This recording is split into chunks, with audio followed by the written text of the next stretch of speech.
이제 우리 하나님 아버지 앞에 우리 2025년도 9월 28일 주일입니다. 오늘은 우리 교회 창립 감사 주일이기도 합니다. 이 시간 감사와 또 찬양의 마음을 담아서 하나님 앞에 예배하기 원합니다. 다 같이 하나님 앞에 우리 새 사도신경으로 우리 신앙을 하나님 앞에 고백하겠습니다. 나는 전능하신 아버지 하나님 전지의 창조주를 믿습니다. 나는 그의 유일하신 아들 우리 주 예수 그리스도를 믿습니다. 그는 성령으로 잉태되어 동정녀 마리아에게서 나시고 본디오 빌라도에게 고난을 받아 십자가에 못 박혀 죽으시고 장사한 지 사흘 만에 죽은 자 가운데서 다시 살아나셨으며 하늘에 오르시어 전능하신 아버지 하나님 우편에 앉아 계시다가 거기로부터 살아있는 자와 죽은 자를 심판하러 오십니다.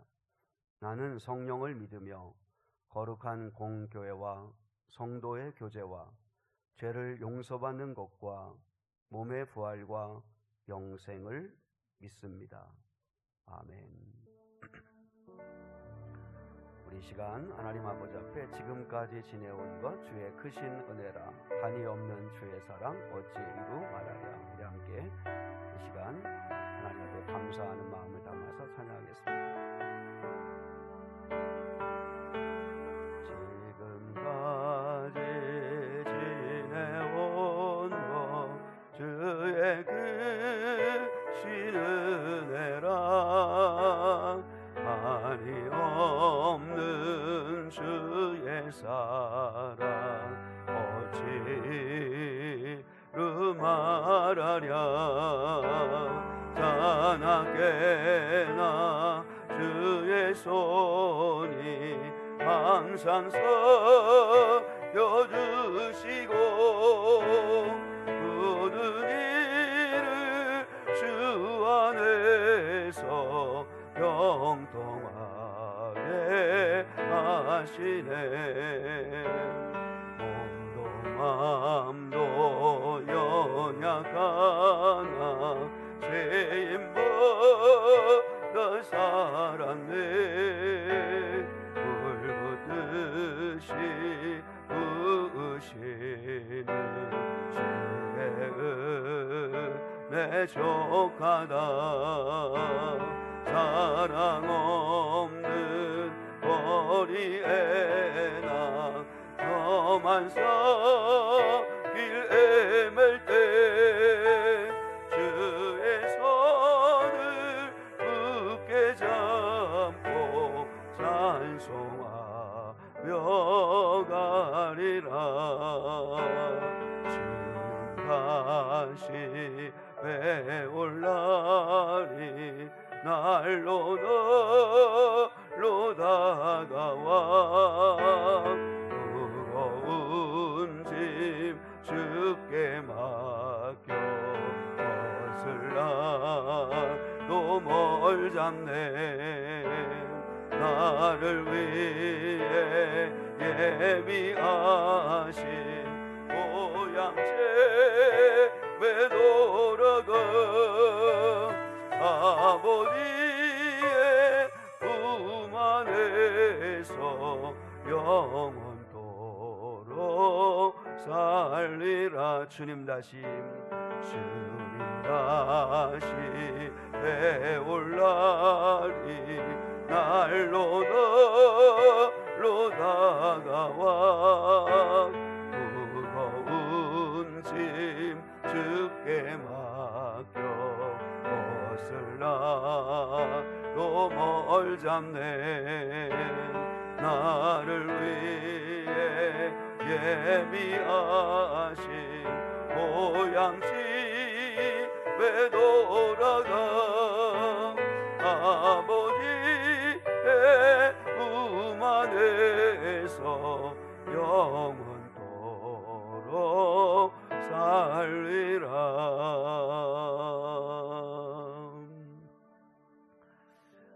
우리 다음에 함께 이 부를 찬양은 나는 행복해요 라고 하는 찬양입니다. 네, 내가 행복한 이유는 죄사함을 받고 그리고 아버지의 품 안에서 살기 때문입니다. 우리 상황과 처지와 형편이 어떠할지라도 나는 주님 한 분만으로, 또 주님이 주신 십자가의 놀라우신 그 사랑만으로 충분합니다. 나는 그래서 행복합니다. 다른 사람이 나를 바라볼 때는 내 삶이 뭐가 행복할까 이렇게 볼 수 있을지 모르겠지만 나는 행복합니다 하는 이 고백을 하나님 앞에 우리 한번 올려드리기 원합니다.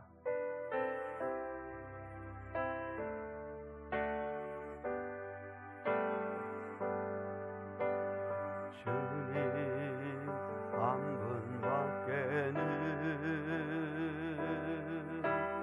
아는 사람 없어요. 가슴 깊이 숨어 있는 주를 사랑하는 마음, 주님 한 분밖에는 기억하지 못해요. 처음 주를 만난 그날 울며 고백하던 말, 나는 행복해요. 제사 받았으니 아버지 품 안에서 떠나 살기 싫어요. 나는 행복해요. 사랑이 샘솟으니 이 세상 무엇이든 채우고 떠나가요. 주님 한 분밖에는, 주님 한 분밖에는 사랑할 리 없어요. 사랑할 리 없어요. 작은 가슴 뜨거울게 주님 비가 흘러요. 주님 한 분밖에는 약속하니 없어요. 나를 믿고 따르는 자 반석 위에 서리라. 나는 행복해요. 제사 받았으니 아버지 품 안에서 떠나 살기 싫어요. 나는 행복해요. 사랑이 샘솟으니 이 세상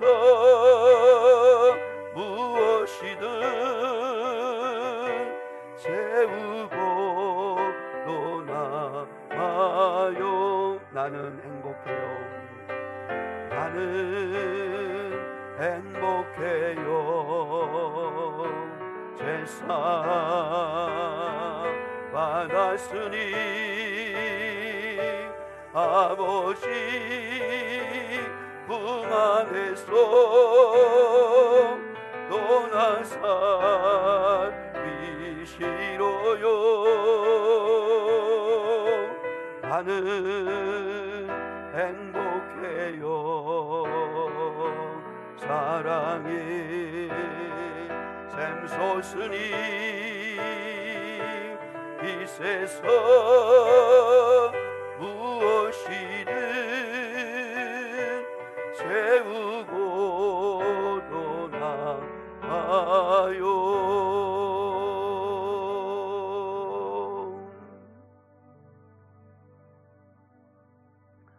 이 시간 함께 하나님 아버지 앞에 합심해서 함께 기도하기를 원합니다. 우리가 때때로 이 땅을 살아가는 가운데 우리의 상황과 처지와 형편만을 바라보면 우리가 낙심할 때가 얼마나 많은지 모릅니다. 하나님께서 나의 기도를 들으실까 싶을 때도 있습니다. 그럼에도 불구하고 나는 주님을 사랑하고 또 내가 행복하고 감사한 이유는 내가 죄사함 받았기 때문입니다. 내가 이 세상 많은 사람들 가운데 예수를 믿게 된 것입니다. 예수를 믿음으로 영원한 생명을 얻고 생명의 빛을 가졌기 때문입니다. 그 십자가에서 나를 얼마나 사랑하시는가를 보여주신 그 사랑만으로 충분합니다. 내 형편과 상황 속에서 내가 원하는 것이 이루어지지 않아도 여전히 나는 주를 사랑하겠습니다. 여전히 주님을 바라보겠습니다. 여전히 주님을 향한 의리를 지키겠습니다. 이 고백을 하나님 아버지 앞에 우리 드리기를 원합니다. 그리고 두 번째는 창립 18주년을 주신 하나님 아버지 앞에 감사하는 마음으로 예수의 핏값으로 사신 미래교회, 그리고 무엇보다도 머리 대신 그리스도에게 붙어있는 몸인 우리 미래교회가 주님을 기쁘시게 하고 주님을 영화롭게 하기를 원하고, 그리고 저희가 또 교회를 사랑하는 자가 될 수 있게 해달라고, 교회를 뜨겁게 사랑하며 섬길 수 있는 순수한 마음과 정결한 마음을 허락해달라고 우리 한번 이 시간에 같이 하나님 아버지 앞에 주님 여전히 사랑합니다. 주님 앞에서 난 여전히 행복합니다. 그리고 무엇보다도 주님 우리 교회를 주셔서 감사합니다. 이 교회를 더 사랑하기 원합니다 하는 마음 가지고 같이 한번 기도하겠습니다. 하나님 아버지 감사합니다. 거룩하시고 자비하신 아버지 하나님, 오늘 이렇게 교회 창립 18주년을 맞이할 수 있게 해주셔서 진심으로 감사합니다. 하나님 아버지 앞에 이 시간에 고백하고 감사합니다. 우리의 때때로 사는 삶의 형편을 바라보면 주님 우리는 낙심하고 하나님께서 나를 사랑하시나 싶기도 하고 하나님께서 나의 기도를 들으시나 싶기도 하고 아버지 그래서 곤고할 때가 얼마나 많은지 모릅니다. 그러나 아버지하며 내가 행복하고 내가 기쁘고 내가 여전히 주를 사랑하는 이유는 아버지 십자가의 사랑으로 나를 사랑하셨기 때문입니다. 십자가에서 흘리신 보혈의 피로 내가 죄사함을 받았고 내가 예수를 나의 구원자로 모시게 되었고 예수님을 믿음으로 말미암아 아버지 약속의 말씀을 붙잡는 사람이 될 수 있게 해주셨기 때문입니다. 또한 힘들고 고단하고 어려울 때 또한 주님의 이름으로 기도할 수 있게 된 것, 그 은혜에 너무나 감사함을 드립니다. 그래서 주님, 저는 주님 한 분만으로 충분하고 주님을 여전히 사랑하고 주님을 향한 약속을 여전히 지키며 살아가기를 소망합니다. 거룩하시고 자비하신 아버지 하나님께서 이 시간도 하나님 아버지 우리의 마음을 붙들어 주시옵기를 원합니다. 우리의 마음이 하나님 아버지여 나누어지지 않게 도와주시옵고 주님을 향한 마음이 꺼지지 않게 도와주시옵소서. 또한 교회 창립 18주년을 허락하신 하나님을 찬양합니다. 우리 미래교회를 허락하신 하나님을 찬양합니다. 하나님 아버지, 우리 교회가 무엇보다도 주님이 기뻐하시는 예수 그리스도의 몸된 교회요 예수의 핏값으로 사신 교회임을 아버지 잊지 말고 그 교회의 교회됨을 아버지여 회복하며 살게 하여 주옵소서. 아버지, 교회는 또한 주여 우리 사랑하는 예수를 믿은 사람들인 저희들입니다. 저희들이 아버지 어디에 있든지 교회가 되게 하시고 하나님 아버지 앞에 영광 돌리는 거룩한 자들이 되게 하옵소서. 아버지 또한 미래교회를 이곳에 세우셔서 많은 아버지 또한 사람들에게 복음을 증거할 수 있게 해주시고 또한 아버지 그리스도의 이름으로 사랑할 수 있게 해주시고 하나님 아버지 함께 만남을 갖게 하심을 감사합니다. 하나님 아버지 모든 것들이 헛되지 않게 도와주시고 하나님 아버지 교회를 통해 구원받고 또한 영생을 얻고 살아나는 영혼들이 많아지게 도와주시옵기를 원합니다. 아버지 구원의 통로요 구원의 방주가 되기를 원합니다. 지금도 죄악의 바다에 빠져 죽어가는 자들을 구원해내는 생명선이 되게 도와주시옵기를 원합니다.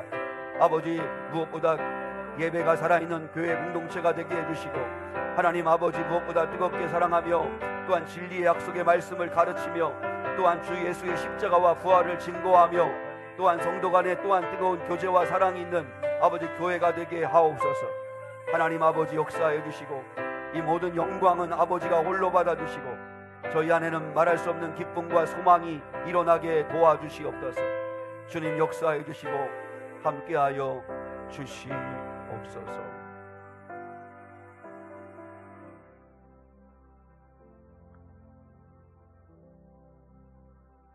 주님 감사합니다. 오늘도 하나님 아버지 앞에 감사주의를 맞아 하나님께 예배할 수 있게 하심을 감사합니다. 이 시간 모든 영광을 하나님 홀로 받으시고 저희에게는 아버지가 예비하신 은혜를 부어 주시옵소서. 예수 그리스도의 이름으로 기도드리옵나이다. 아멘.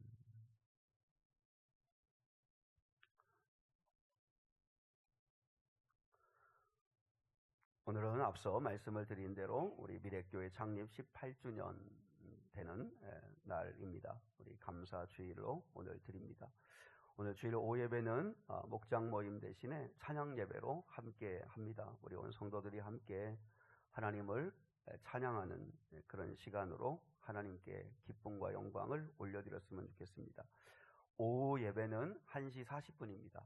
오후 예배는 1시 40분입니다. 기억하시고 함께 참여해 주시면 감사하겠습니다. 이번 주 화요 다비다 반찬 나눔이 있습니다. 그리고 미래교회 섬김 보시고 잘 참조하시고 오늘까지 잘 섬겨주시면 감사하겠습니다.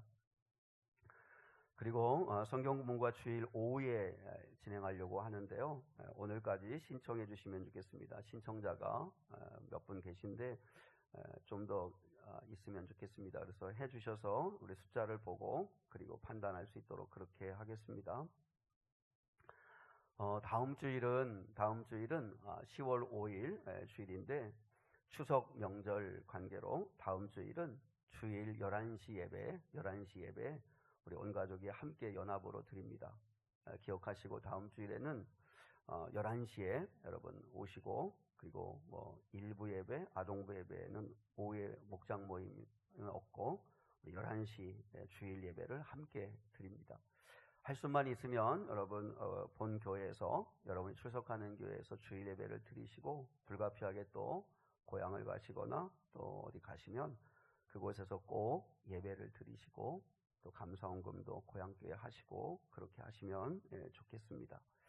그 다음 주일은 주일 11시 예배 드린다는 거 기억하시면 되겠습니다.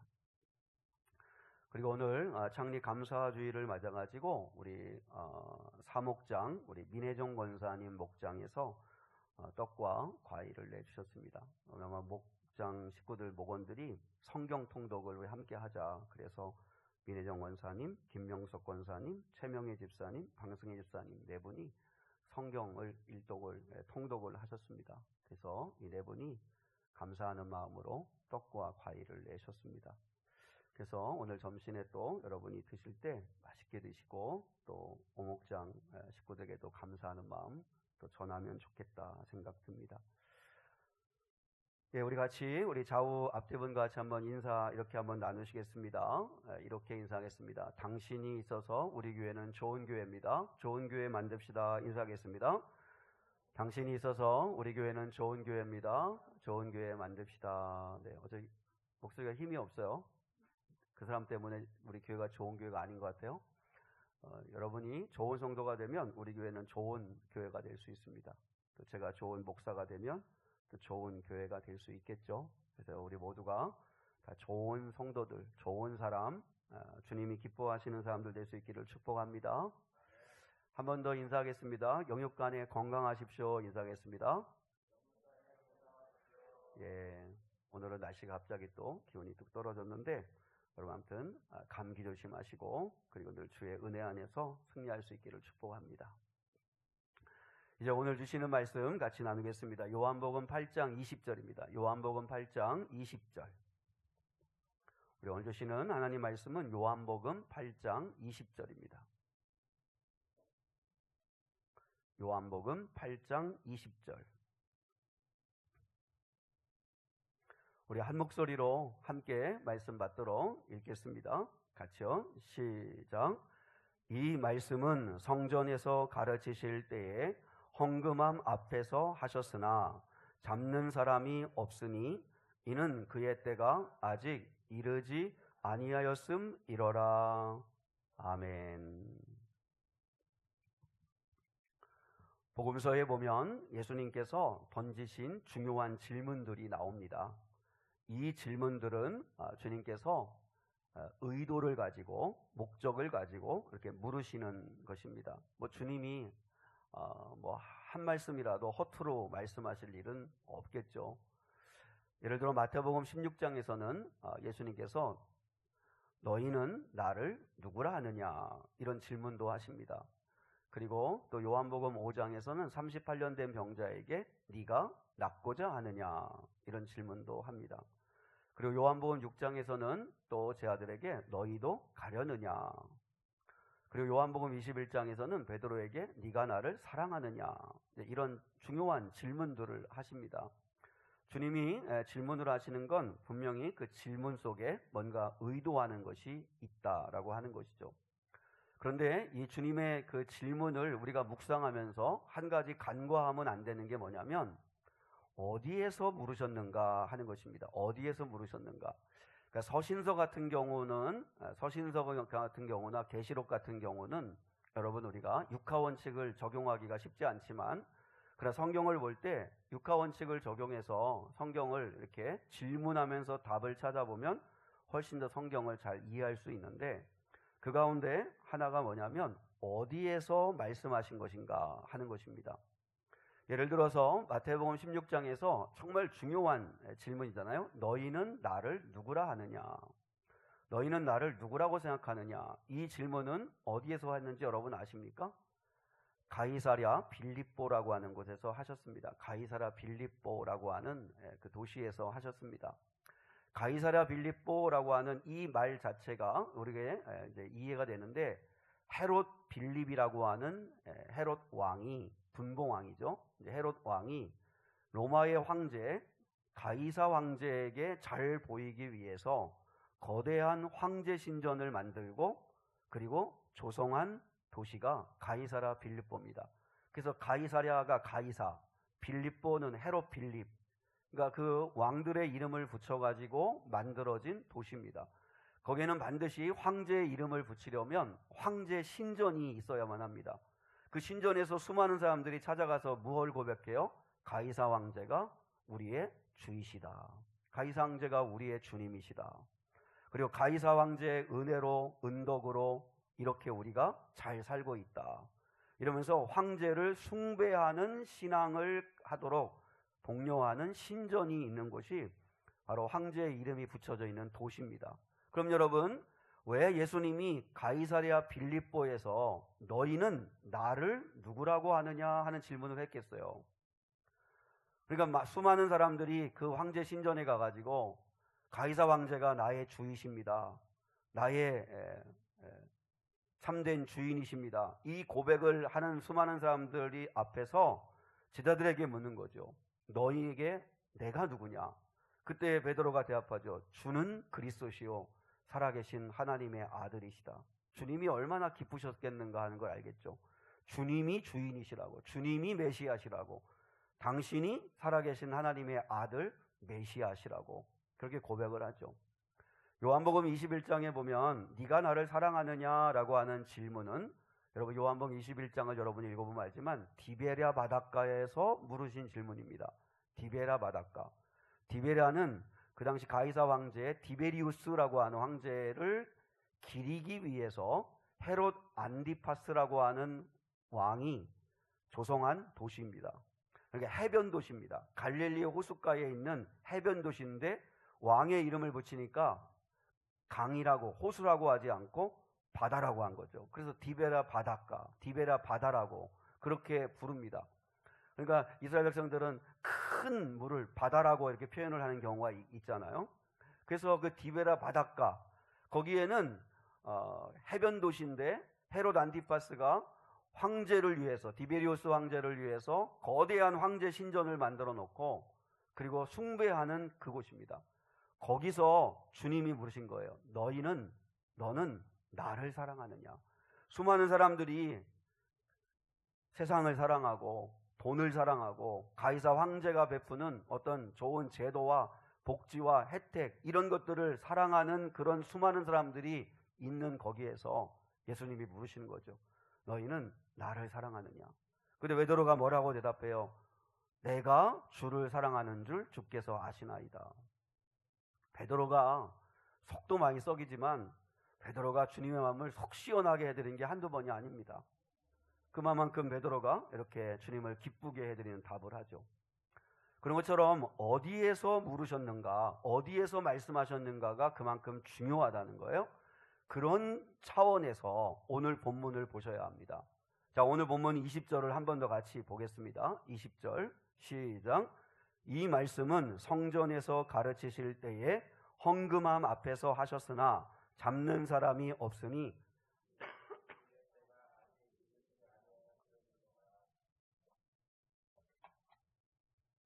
이 말씀에서 장소를 의미하는 단어가 두 단어가 나오죠. 하나가 뭐죠? 성전에서라는 게 성전에서. 그리고 또 하나가 나오죠. 헌금함 앞에서. 헌금함 앞에서라고 하는 장소를 의미하는 단어가 두 단어가 나옵니다. 그러니까 사도 요한은 예수님이 요한복음의 8장의 말씀을 어디에서 하셨는가를 밝혀주고 있는데 그걸 성전 안에서, 성전에서, 그것도 오늘 본문에서는 헌금함 앞에서 하셨다, 이렇게 밝히고 있다는 것입니다.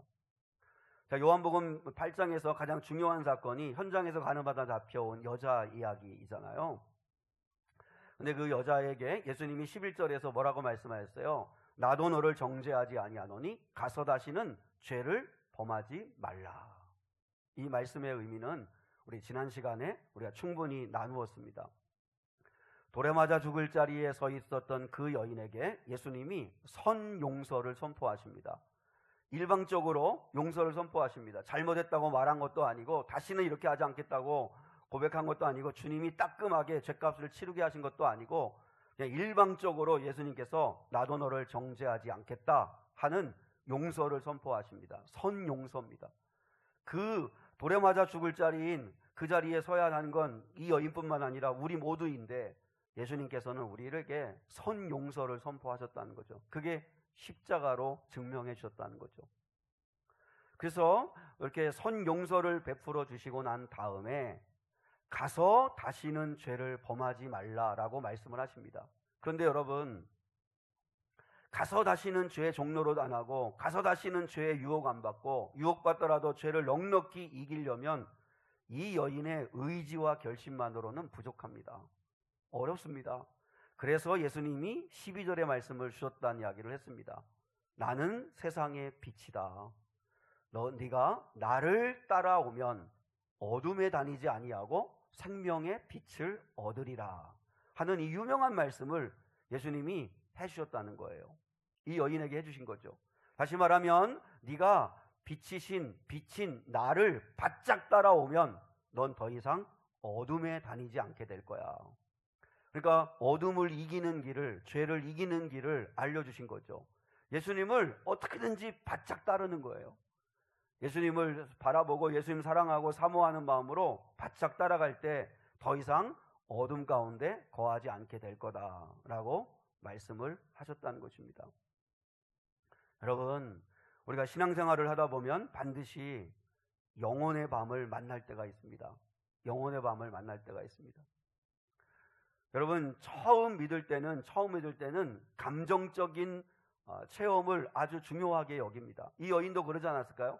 이 여인이 예수님께로부터 용서받고 난 다음에 이제 죽을 줄 알았는데 틀림없이 자기는 죽어 마땅한데 예수님의 은혜로 말미암아 용서받고 살아서 이제 돌아갈 때는 얼마나 가슴이 뛰고 얼마나 기쁘고 행복하고 설레고 막 그랬을까요? 근데 그 감정은 얼마 가지 않아 식어지는 거죠. 여러분, 많은 젊은이들이 열정적인 것을 선호합니다. 심장이 터질 듯이 뛰고 소리치고 찬양하고 땀 흘리고 눈물 흘리고 콧물 흘리며 그때 은혜 받았다고 생각을 합니다. 마치 콘서트 같은 집회 장소에 가면 거기에 젊은이들 수백 명, 수천 명이 모여가지고 같이 막 그 화려한 조명과 그 수준 높은 찬양단의 인도함을 따라서 펄펄 뛰면서 찬양할 때 여러분, 누가 은혜 거의 못 받겠어요? 다 거의 은혜 받겠죠.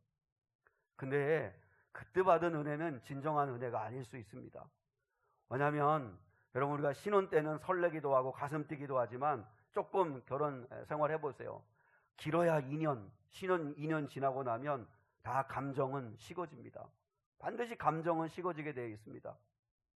그 감정이 식어졌지만 그럼에도 불구하고 여전히 내가 선택하고 내가 결정하고 내가 약속한 이상 그 약속을 지키면서 부부의 도리를 지켜가듯이 주님과도 마찬가지예요. 그러니까 여러분 가운데 나는 왜 요즘은 기도해도 눈물도 안 나고 코끝도 찡하지도 않고 이렇게 가슴이 뛰지도 않고 뜨거워지지도 않는가? 그래서 이 감정적으로 이렇게 체험이 없다는 거에 대해서 너무 낙심할 필요는 없습니다. 여러분, 오히려 뜨거울 때 중요한 결정하면 실수할 수가 있습니다.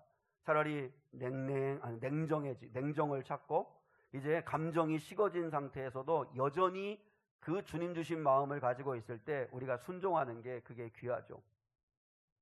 그래서 감정은 반드시 수그러들게 돼 있다라고 하는 거예요. 이 여인도 아마 그랬을 거예요. 그리고 이제 신앙생활을 하다 보면 더 심각한 건 뭐냐면 하나님이 전혀 느껴지지 않는 체험이 있다는 거죠. 그게 영혼의 밤을 만나는 거잖아요. 하나님이 나의 기도는 들으시지 않는 것 같고, 또 하나님의 사랑은 전혀 안 느껴지고, 하나님 아버지 앞에 그렇게 열심히 하고 몸부림을 치고 기도하고 하는데도 하나님이 내 사역은 안 도와주시는 것 같고, 이 영혼의 밤이 반드시 있습니다. 하나님이 나는 잊으셨나? 내 기도는 왜 안 들으시나? 왜 다른 사람들은 막 주님 만났다, 체험했다, 은혜 받았다 하는데 왜 나는 이렇게 맹성맹성하고 아무런 감정의 동요도 없고 뜨거움도 없고 마음의 일어남도 없을까? 영혼의 밤을 반드시 보낼 때가 신앙생활 하다 보면 옵니다. 근데 그때 여러분 우리가 해야 될 일이 있는 게 뭐냐면 그 슬럼프는, 그 영적인 침체는 반드시 끝이 있다는 것입니다. 여러분, 엘리야가 동굴 속에 숨어 있을 때 하나님이 찾아오셔서 엘리야야, 너 여기서 뭐 하느냐? 너 왜 여기서 이렇게 숨어 있느냐? 동굴 속에서 불러내셔가지고 사명 주시죠. 여러분, 우리가 여기서 꼭 기억해야 할 건 뭐냐면 우리의 영적인 슬럼프와 영혼의 밤은 터널이지 동굴이 아니라는 사실을 기억해야 합니다. 그러니까 반드시 출구가 있어요. 견디면 반드시 끝이 있어요. 하나님이 반드시 찾아와 주세요. 근데 중요한 건 뭐냐면, 여러분한테 부탁하고 싶은 건 뭐냐면, 여러분이 영적 침체에 빠지거나 할 때에 그때에도 예배의 자리를 떠나면 안 돼요. 주님이 찾아와 주시려고 해도 여러분이 기도의 자리, 예배의 자리, 주님을 사모하는 자리에 있어야, 그래야 주님이 회복시켜 주실 거 아니에요. 은혜가 안 되고 말씀이 안 들리고 그래도 예배 자리는 꾸역꾸역 와서 앉아 있어야 돼요. 그래야 여러분 주님이 오시는 거예요. 성령이 오실 때 120명, 513명이 예수님 승천하시는 걸 봤는데, 예수님께서 약속했잖아요. 너희가 몇 날이 못되어 성령이 오시리니 너희가 예루살렘을 떠나지 말고 힘써서 기도하며 기다려라. 120명만 기다리고 있었잖아요. 120명만 그날도 열심히 마가다락방에 모여서 기도할 때 그들에게 각각 성령의 능력이 임했잖아요. 나머지 사람들은 다 그 자리에 없었잖아요. 여러분, 어떻든 그 자리에 있어야, 그래야 주님이 찾아오실 때, 은혜를 주실 때 우리가 체험할 수 있거든요.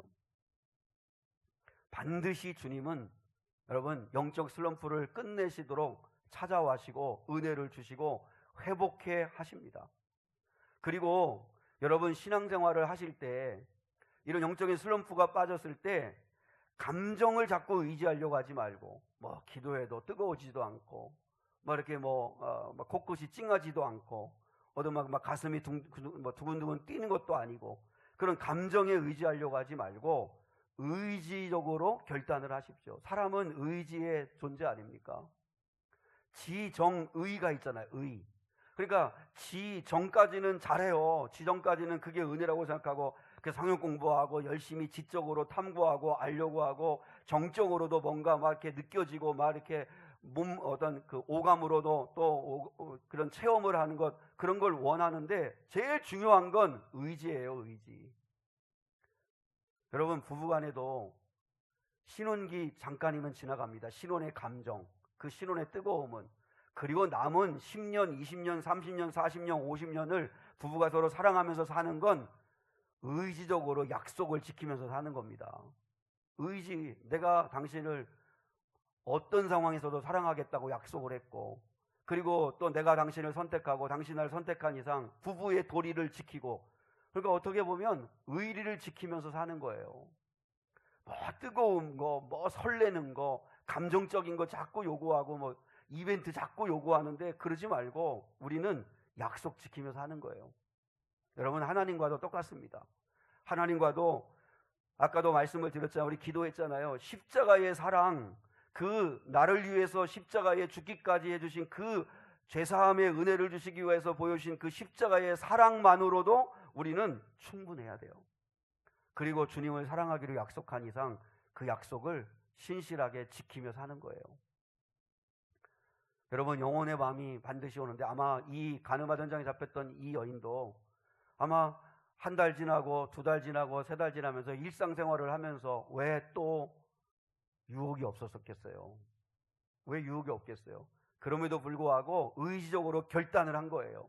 나는 어떤 사람이었었나? 나는 돌에 맞아 죽을 사람이었다. 근데 예수님의 용서를 받았다.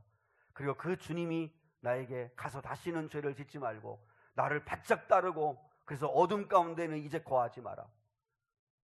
그리고 내가 주님 그렇게 하겠다고 약속을 했다. 그러면 내가 다시 빛 가운데로 나가야지. 내가 또 어둠 가운데 머물러 있네. 빛 가운데로 나가야지. 내가 또 이 육신의 생각을 하고 있네. 빛 가운데로 나가야지. 말씀을 채워야지. 이러면서 의지를 가지고 이겨내는 거죠. 할렐루야. 그런 은혜가 있기를 주님의 이름으로 축복합니다. 이 예수님께서 이 여인에게도 나는 세상의 빛이다. 그리고 나를 따르는 자는 어둠에 다니지 않고 생명의 빛을 얻게 될 거다. 영원한 생명을 얻게 될 거다. 이런 얘기를 계속 하시는데 그게 서기관들과 바리새인들이 너무 듣기 싫은 거예요. 아니, 갈릴리 출신의 천박한 목수 주제에 아니 뭘 근거로 해서 저런 허무맹랑한 소리를 짓거리고 있나 이러면서 예수가 너무 얄밉고 너무 화가 나는 거예요. 그래서 여러 방법으로 예수를 잡으려고, 그래서 군인들을 보냈다가 실패하고 그 여인을 통해서 함정에 빠지려고 했는데도 실패하고, 근데도 그걸 포기를 못하고 그 예수님에게 또 공격을 막 퍼붓는 거예요. 너 율법에 증인이 있어야 되는데 너는 혼자 지금 요구하고 지금 혼자 지금 뭘 이렇게 외치고 있는 거 아니냐? 너 증인이 있냐? 네가 지금 이렇게 주장하는 거에 대해서 입증할 수 있는 증인이 있냐? 너 혼자 소리치는 거 아니냐? 혼자 주장하는 거 아니냐? 그때 예수님이 이렇게 대답을 하시죠. 우리 읽지 않았지만 나에게는 2 증인이 있다. 너희도 율법에 2 증인을 내세우라고 하는데 내가 증인이고 나를 보내신 아버지가 나의 증인이다. 이런 이야기 하십니다. 그러니까 이제 이 바리새인과 서기관들이 발끈해가지고 네 아버지가 누구냐? 너 목수의 아들 아니었었냐? 갈릴리 출신 아니냐? 이렇게 얘기하는데 그럼 네 아버지가 지금 어디 있느냐? 얘기하니까 예수님이 그렇게 말씀하죠. 너희가 나를 알았더라면, 내가 누군지 알면 내 아버지도 누군지 알았을 거다. 그리고 난 다음에 이런 말씀들을 헌금함 앞에서 하셨다. 이렇게 요한이 오늘 기록하고 있는 거죠. 이걸 헌금함 앞에서 하셨다라고 이야기하고 있습니다.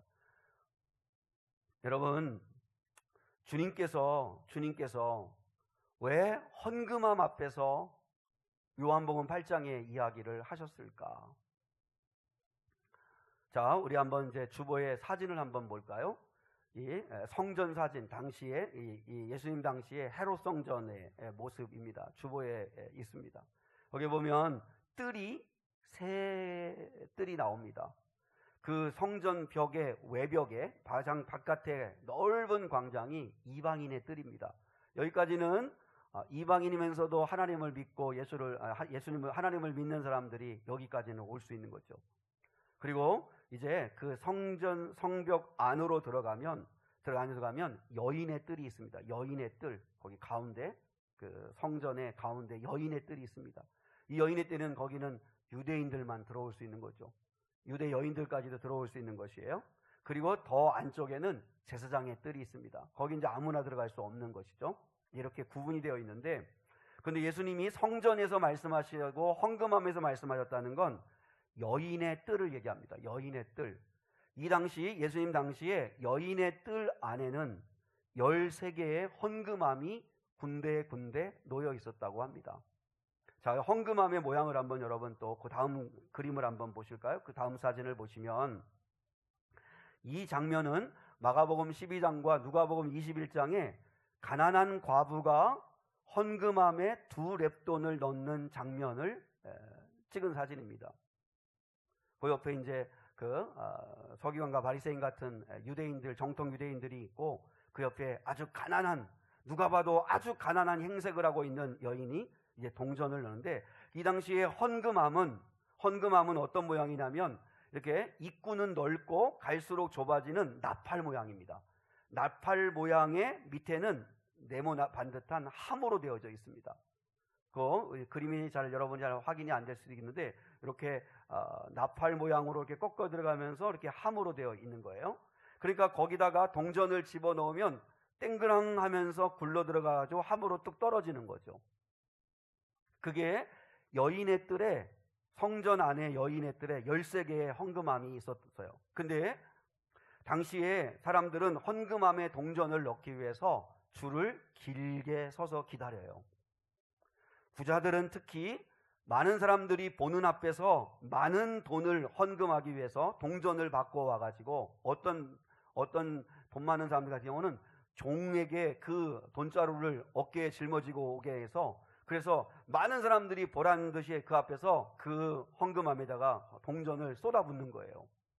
그러면 땡그랑 하면서 막 이렇게 막 와르르 하면서 그 나팔 모양에 있는 그 관에 부딪히면서 그 함에 떨어지면서 쌓이는 그 소리가 얼마나 경쾌한지 이루 말할 수 없는 거죠. 그러니까 많은 그 당시에 바리새인과 서기관들과 많은 부자들은 사람들이 보는 앞에서 많은 헌금을 한 거예요.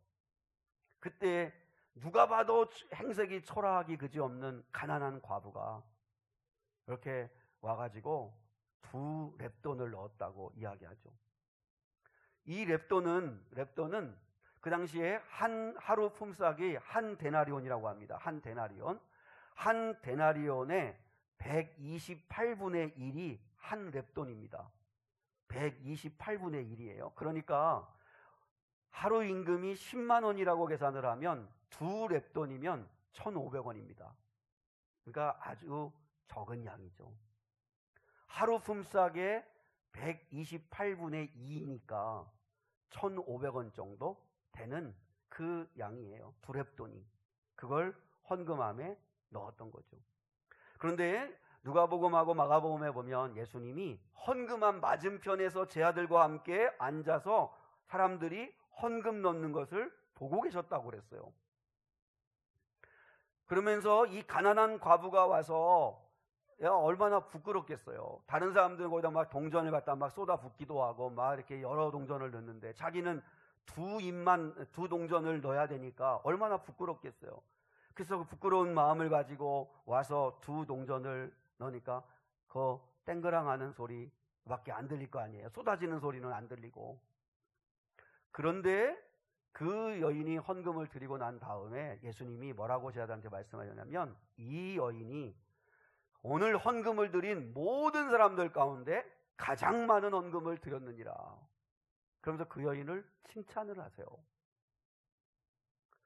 그 여인을 칭찬을 해요. 여러분, 그 이야기는 뭐죠? 여러 가지로 해석을 하지만, 그러나 이 예수님께서 헌금함에 헌금 넣는 모습을, 사람들이 넣는 모습을 지켜보시면서 그 여인을 칭찬하신 이유는, 예수님은 헌금의 액수를 보시는 분이 아니고 그 헌금을 드리는 사람이 어떤 사람이냐, 어떤 심정으로, 어떤 태도를 가지고 드렸는가를 주님은 보셨던 거죠. 그 여인이 몰래 와서 드리는 그의 2렙돈인지, 아마 주님이 좀 먼발치에서 보셨는데 주님은 얼마든지 아셨겠죠. 그 여인이 가난한 과부인 것도 주님이 아셨으니까. 여러분, 예수님은 헌금함 앞에서 어떤 심정, 어떤 마음, 어떤 태도로 하는가를 보셨던 거죠. 그리고 똑같이 신약성경에 헌금함이라고 하는 게 이제 나오는 게 오늘 요한복음 8장 20절에 나오는데, 요한복음 8장 20절의 이야기를 하실 때도 헌금함 앞에서 하셨다고 요한이 그걸 명시한 거예요. 그러면 예수님이 헌금함 앞에서 이 말씀을 하신 의도가 뭘까요? 하신 이유가 뭐예요? 지금 예수님을 공격하는 바리새인과 서기관들에게 뭘 얘기하는 거예요? 헌금을 넣는 너희 자신들을 겸손히 돌아보라는 거잖아요. 겸손히 돌아보라. 그 당시에 바리새인과 서기관들은 헌금은 그들의 자부심이었습니다. 이들은요, 제사를 드릴 때 크고 많은 제물을 바쳤을 뿐만 아니라 심지어는 온갖 종류의 헌금을 다 드렸습니다. 심지어는 여러분 조미료의 11조까지 드렸습니다. 조미료의 11조까지. 깨를 수수하거나 아니면 어떤 뭐 고추를 볶아오거나 뭐 이렇게 고추를 이렇게 갈아오거나 하면 그 조미료의 11조까지도 철저하게 드렸는데, 문제는 뭐냐면 사람들을 보는 앞에서 하는 거예요. 그냥 은밀하게 하나님 아버지 앞에 드리면 되는데 다 사람들 앞에 보란 듯이 하는 거예요. 이유는 뭐예요? 하나님을 의식하는 마음은 없고 그들은 사람을 의식하는 거예요. 사람들의 칭찬, 사람들에게 주는, 사람들이 보여주는 명예, 이게 더 중요했던 사람들이죠. 그러니까 이 사람들에게 있어서 헌금은 자기 자랑인 거예요. 자기 자랑. 그리고 헌금은 내가 이렇게 믿음이 좋아 라고 과시하는 거예요. 그리고 나는 누구보다도 잘 믿고 있다고 하는 자존심이었던 거예요.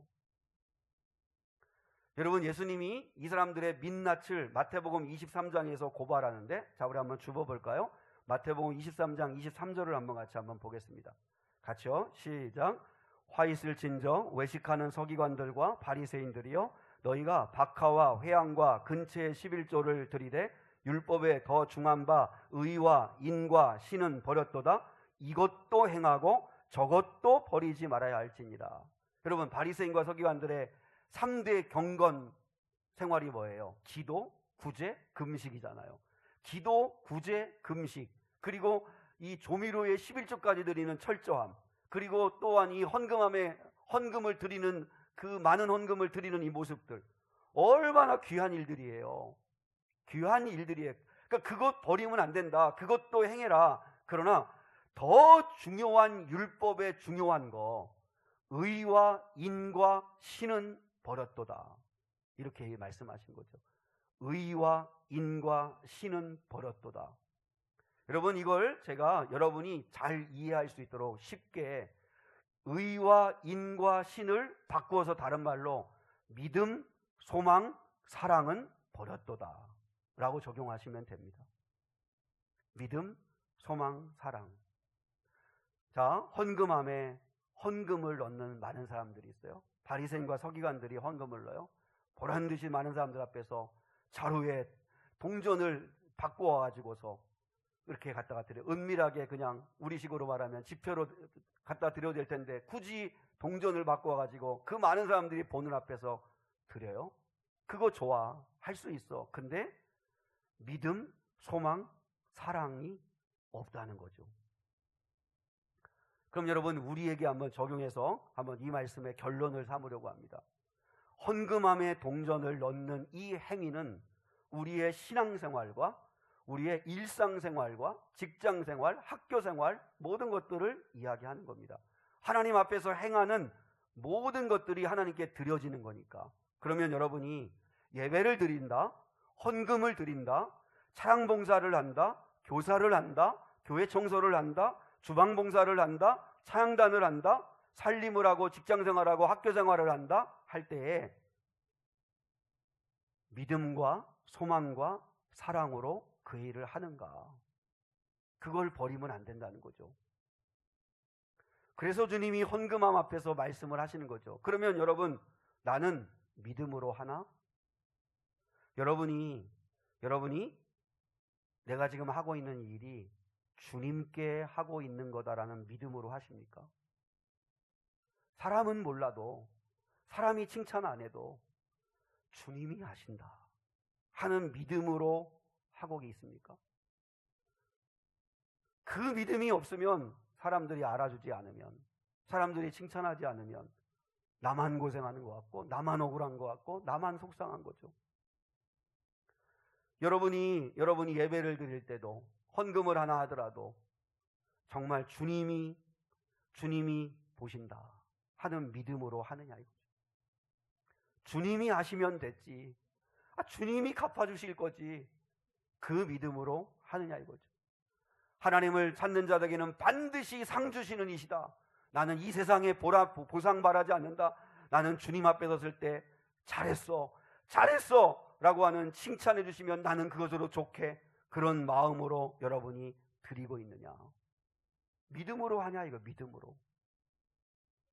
여러분이 자녀를 키울 때도 여러분 지금에 있는 이 자녀의 모습, 이것 때문에 아이고 네가 뭘 할 수 있겠나, 우리 교회가 뭘 할 수 있겠나, 여러분이 판단하는 게 아니라 믿음으로 자녀도 키우고 믿음으로 교회도 섬기고 하나. 내가 하는 일이 하나님의 나라를 세우는 일이라고 믿고 하시는 건가? 하나님이 나에게 맡겨주신 이 일을 정말 진실된 마음으로 믿음으로 하는 건가? 여러분, 아이들한테 말씀을 전할 때도, 우리 선생님들도 계시고 저도 마찬가지지만 제가 빠지기 제일 쉬운 함정인데, 그렇게 설교를 한다고 성도들이 변화될까 싶은 마음이 들 때가 얼마나 많은지 몰라요. 또 뭐 와서 예배를 드리고 그 좋은 말씀을 들어야 되는데 듣지 않을 성도들 생각하면 또 마음이 또 짠하기도 하고, 그때마다 믿음이 흔들리죠. 해도 안 되는 건가? 한다고 되나? 믿음 잃어버릴 때가 얼마나 많은지 모릅니다. 믿음 잃어버리면요, 인간적인 감정이 확 살아 올라와요. 두 번째, 나는 소망으로 하나. 여러분, 소망이 있으세요? 소망. 주님이 38년 된 병자에게 네가 낫고자 하느냐? 왜 물으세요? 왜? 아이고, 그거 몰라서 물으세요? 근데 이 사람에게 기대가 있냐 이거죠. 믿음이 있고 소망이 있는가를 물으신 거죠. 소망은 믿음에서 나오는 거잖아요. 아무 기대와 소망 없이 신앙생활하고 있는 건 아닌가? 아유, 요즘 교회 안 돼, 뭐 부흥 안 돼, 전도 안 돼, 애들 아유 어려워, 주일학교 이제 안 돼, 어려워, 이제 시대가 지났어. 여러분, 우리가 말끝마다 소망 없는 말을 해요. 말마다 절망적인 말을 해요. 여러분, 주님이 바리새인과 서기관들에게 말씀하신 거예요. 너희들이 사람들 보는 앞에서는 그렇게 헌금하고 그렇게 열심히 하면서 정작 왜 소망으로, 믿음으로, 사랑으로 하지 않냐 하는 말씀이에요. 여러분, 우리가 말 한마디 주님이 들으십니다. 내가 들은 대로 너에게 갚아주겠다고 하시는 말씀을 주님이 하시잖아요. 소망의 말을 하세요. 기대하고 주님이 하시면 하실 수 있는 그 소망을 가지고 우리가 말하고 우리가 그 일을 해야 하잖아요. 그리고 사랑으로 하나, 사랑해서 하는 건가? 제일 중요하죠. 나는 사랑해서 교회를 섬기고 있나? 교회를 정말 사랑하는 마음으로 섬기고 있는 건가? 정말 주님 사랑해서 예배드리고 있는 건가? 영혼을 사랑해서 목자를 하고 부목자를 하고 있나? 하나님이 사랑하라고 하셔서 내 남편을, 아내를 사랑하나? 여러분, 저도 마찬가지지만 신혼 때의 감정 없습니다. 지금 이제 결혼 30년 거의 다 돼가는데 저도 지금은 정말 그냥 동지죠, 동지. 어느 때는 누나 같기도 하고, 설레고 뭐 가슴 뛰고 이런 거 없죠. 근데 지금이 훨씬 더 결혼 생활에 풍성하고, 아마 우리 집사람도 동의할 건데요, 지금이 훨씬 더 행복하고 기쁩니다. 이유는 여러분, 감정적인 게 아니라 지금은 정말 서로의 상대의 소중함을 알고, 그리고 무엇보다도 약속 지키려고 하고, 그리고 무엇보다도 자꾸 마음에 다짐을 하는 거죠. 의지적으로 결단을 하는 거죠. 내가 선택한, 주님도 잠언에 말씀했잖아요. 젊어서 취한 아내를 기뻐해라. 젊어서 취한 아내를 기뻐해라. 나이 들면 여러분 여기저기 살찌기도 하고 몸도 망가지고 뭐 다 할 수 있죠. 점점점 또 힘도 빠지고 늙기도 하고, 그래도 여전히 젊어서 취한 아내를 기뻐해라, 사랑해라 하는 말씀하시죠. 의지적으로 말씀에 순종하면서 하는 거예요. 의지적으로. 여러분도 하나님 아버지 앞에 의지적으로 하나님이 내게 주신 남편, 내게 주신 아내, 또 내게 주신 자녀들, 내게 주신 교회, 내게 주신 성도들 사랑해야지. 사랑하며 살아야지. 그게 주님이 기뻐하시는 거지. 그래서 여러분이 뭐라도 사랑하는 마음으로 하고 있냐, 사랑하는 마음으로. 여러분, 예수님께서 오늘 헌금함 앞에서 말씀을 전하신 이유는 헌금하는 너의 모습을 겸손하게 한번 돌아봐라. 마찬가지로 우리가 하나님 아버지 앞에 모든 것이 다 드리는 것인데 우리는 과연 어떤 마음으로 하고 있나? 믿음으로 하나? 소망으로 하나? 사랑으로 하고 있나? 사람들의 칭찬이나 명예, 사람들의 어떤 알아주는 것 때문에 하는 게 아니라 정말 주님이 좋아서, 주님을 사랑해서, 주님이 명령하신 거라서 그래서 내가 하고 있나 하는 것을 살펴보시라고 주님께서 그래서 여기서 말씀하신 거죠. 우리도 그렇게 자신을 좀 돌아보는 저와 여러분 될 수 있기를 주님의 이름으로 축복합니다. 우리 말씀 앞에서 우리 함께 한번 찬양하십시다. 말씀 앞에서 경외함으로 주께 홀로 섭니다. 생명의 말씀 읽고 순종해 주를 예배합니다.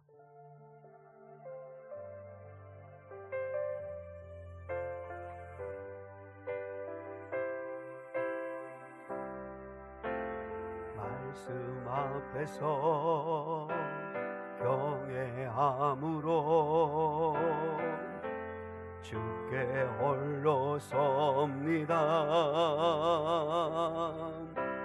생명의 말씀 읽고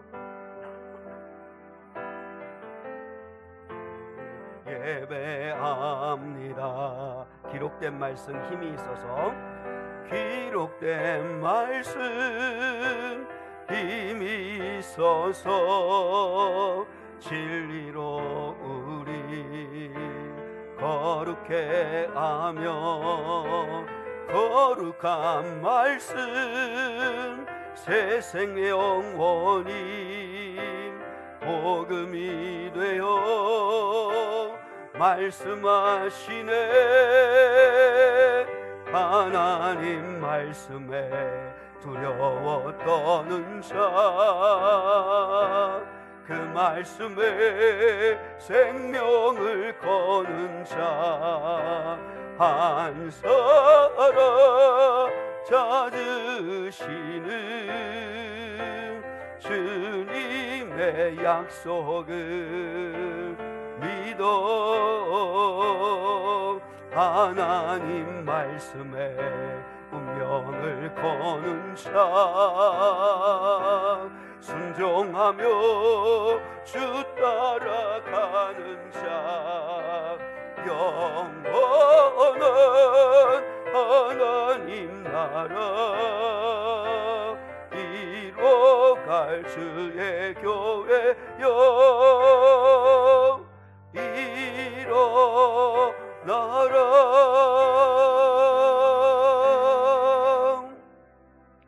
여러분이 삶의 어떤 자리에 있든지 여러분이 거기서 교회가 될 수 있기를, 주님의 교회가 되어서 믿음과 소망과 사랑으로 살아내시는 저와 여러분 될 수 있기를 축복합니다.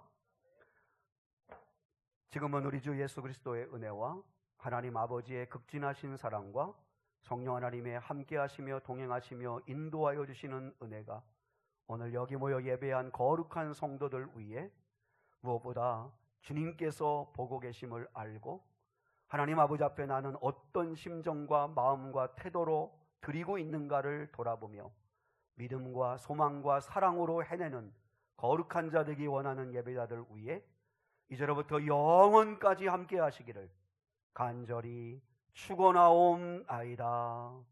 아멘.